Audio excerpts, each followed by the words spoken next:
Hello students, और आपका स्वागत है ईपीटी क्लासेस में। तो चलिए शुरू करते हैं आज की क्लास। आज हम डिस्कस करेंगे माइक्रो इकोनॉमिक्स के chapter central problems of an economy के पार्ट सेकंड का। सेकंड पार्ट में आज हम डिस्कस करेंगे प्रोडक्शन पॉसिबिलिटी कर्व, यानी कि उसको शॉर्ट में पीपीसी भी कहते हैं। तो ये प्रोडक्शन पॉसिबिलिटी कर्व होता क्या है? देखिए, जैसा कि हम जानते हैं हमारी जो तीन सेंट्रल प्रॉब्लम है, सेंट्रल प्रॉब्लम हमने पिछले पार्ट में पढ़ ली थी। जिनको नहीं उसकी जानकारी हो वो पिछला पार्ट देख सकते हैं वीडियो का। तो हमारी जो तीन मेन सेंट्रल प्रॉब्लम थी, what to produce, how to produce and for whom to produce, ये सेंट्रल प्रॉब्लम है। तो प्रोडक्शन पॉसिबिलिटी कर्व क्या करता है? इन प्रॉब्लम्स को एनालिसिस करता है। It illustrate and analysis the central problem, जो हमारी सेंट्रल प्रॉब्लम है, what to produce, how to produce and for whom to produce, इसको जो है वो एनालिसिस करता है कि किसके लिए बनाए, कैसे बनाए और कितनी क्वांटिटी बनाए। ये सब प्रोडक्शन पॉसिबिलिटी कर्व के थ्रू एनालिसिस किया जाता है। तो देखिए, इसको स्टार्ट करने से पहले हम एक फॉरेन एग्जाम्पल जो कि आपकी बुक में भी दिया हुआ है उसी को लेते हैं। मान लीजिए कि एक लैंड है जिसको हम ऐसे रिसोर्सेज ले लेते हैं। एक आदमी के पास एक जमीन है जिसको ऐसे रिसोर्सेज हम यूज कर रहे हैं और उस पर वो अभी सिर्फ सेब की यानी एप्पल्स की खेती करता है, जिस पर जो है वो 100 लाख टन, मीन्स उसके पास एक जमीन है जिसके ऊपर वो 100 लाख टन की सेब की खेती करता है और उस समय तक दूसरी किसी फसल या उसको गेहूं मान लिया, उसका जो है प्रोडक्शन वो 0 है। अब उसे कुछ समय के बाद लगा कि नहीं, हमें कुछ और भी इससे पैदा करना चाहिए, कुछ और भी कर सकते हैं। तो उसने क्या करा, फिर धीरे धीरे उसने वीट की खेती पर कन्वर्ट किया। तो आप यहाँ पर देख सकते हैं, जब उसने 100 लाख टन वो एप्पल पैदा कर रहा था, जब वो प्रोडक्शन उसका 100 लाख टन था एप्पल का, उस समय जो थी वीट का प्रोडक्शन कितना था? 0। और जब ये बढ़ के वीट का धीरे धीरे बढ़ के जब वीट का प्रोडक्शन 40 लाख टन हुआ, तो उस समय एप्पल का प्रोडक्शन कितना हो गया? 0।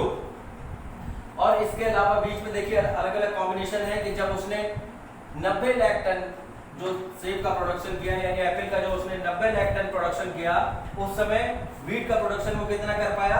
10 लाख टन। फिर जब उसने एप्पल का और कम करा तो उसको जो है वीट का कितना हुआ? 20 लाख टन, और फिर ऐसे बढ़ के 30, और लास्ट में क्या हुआ? एप्पल का प्रोडक्शन 0 होने पर उसने जो वीट का प्रोडक्शन किया वो किया 40 लाख टन। अब ये किस चीज पर और डिपेंड करता है? नंबर 1 ध्यान रखिएगा कि रिसोर्सेज आर गिवन, मींस उसके पास रिसोर्सेज है, रिसोर्सेज दिए हुए हैं, और इसके साथ साथ रिसोर्सेज जो है वो फुल्ली एंड इफिशिएंटली यूटिलाइज, जो है रिसोर्स जो भी उसके पास है वो फुल्ली और इफिशिएंटली यूटिलाइज हो रहा है। इसके साथ साथ टेक्निक, जो भी टेक्निक को यूज कर रहा है, जो भी टेक्नोलॉजी को यूज कर रहा है, वो टेक्नोलॉजी रिमेन कांस्टेंट। मींस जब वो एप्पल्स का और वीट का प्रोडक्शन करा उसने, तो टेक्नोलॉजी नहीं चेंज हुई, टेक्नोलॉजी उसी सेम है, रिसोर्सेज सेम रहे, ठीक है। और यहाँ पर मैंने लिख भी दिया है एजम्पशंस क्या क्या है। Resources are given, resources are fully and efficiently utilise, resources जो है वो फुल्ली और इफिशिएंटली उसने यूटिलाइज करे हर जगह पर, और उसके साथ साथ टेक्नोलॉजी भी उसकी रिमेन कांस्टेंट, मींस टेक्नोलॉजी भी सेम रही। तो अलग अलग कॉम्बिनेशन आप देख रहे हैं जो कि आए। अब इन्हीं कॉम्बिनेशंस को ग्राफिक प्रेजेंटेशन करना कहलाता है हमारा पीपीसी कर्व, यानी कि प्रोडक्शन पॉसिबिलिटी कर्व, या जिसको ट्रांसफॉर्मेशन कर्व या ट्रांसफॉर्मेशन लाइन भी कहते हैं। अब इसको ड्रा कैसे करते हैं? एक्स एक्सिस, वाई एक्सिस ले ली हमने, ये मैंने ऑलरेडी पहले से थोड़ा कर रखा है जिससे कि समय की हमारी बचत हो। तो देखिए, अब वाई एक्सिस पे हमने ले लिया एप्पल्स का प्रोडक्शन 10, 20, 30, 40, 50, 60, 70, 80, 90 और फिर 100 लाख टन तक। उसके बाद में वीट का वाई एक्सिस पे ले लिया 10, 20, 30 और यहाँ पर 40 हो गया। यहाँ से 0 से शुरू कर 0, 10, 20, इधर से 0, 10, 20, 30, 40। अब जब हमने ये बना लिया, इजी है, इट्स टू इजी। अब उसके बाद हम इसको क्या करते हैं, इसको इससे ये जो पॉइंट्स हैं इनको मिला देते हैं। That's all. ये जो है इट्स कॉल्ड द पीपीसी यानी प्रोडक्शन पॉसिबिलिटी कर्व, या जिसको हम ट्रांसफॉर्मेशन कर्व और लाइन भी बोलते हैं। ये जो इसके ऊपर ए बी सी, यहाँ पे मान लिया हमने ये डी, ये ए बी सी डी जो पॉइंट्स हैं ये डिफरेंट डिफरेंट कॉम्बिनेशन दिखा रहे हैं कि जब यहाँ से जीरो से देखिए, जब वीट का प्रोडक्शन जो था वो जीरो था, तब एप्पल का प्रोडक्शन कितना था 100 लाख टन। ये कॉम्बिनेशन है पहला।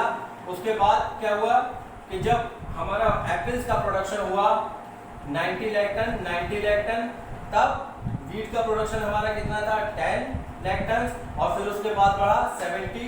तो यहाँ देखिए 70 जब हुआ तो वीट का प्रोडक्शन इसमें क्या हुआ 20 लाख टन, और 40 पर ये हमारा हो गया, ये देखिए 40 पर हमारा हो गया 30 लाख टन वीट का। और उसके बाद जब ये पहुंचा 40, तब एप्पल्स का घटते घटते जीरो आ गया ये लास्ट में। तो this is the graphic representation of the PPC production possibility curve का।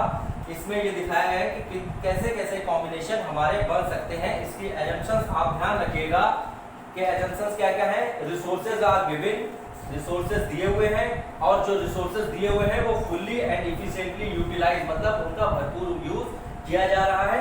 इसके साथ साथ टेक्नोलॉजी रिमेन कांस्टेंट, टेक्नोलॉजी भी है, टेक्नोलॉजी जो है वो कांस्टेंट रहती है, वो चेंज नहीं होती है।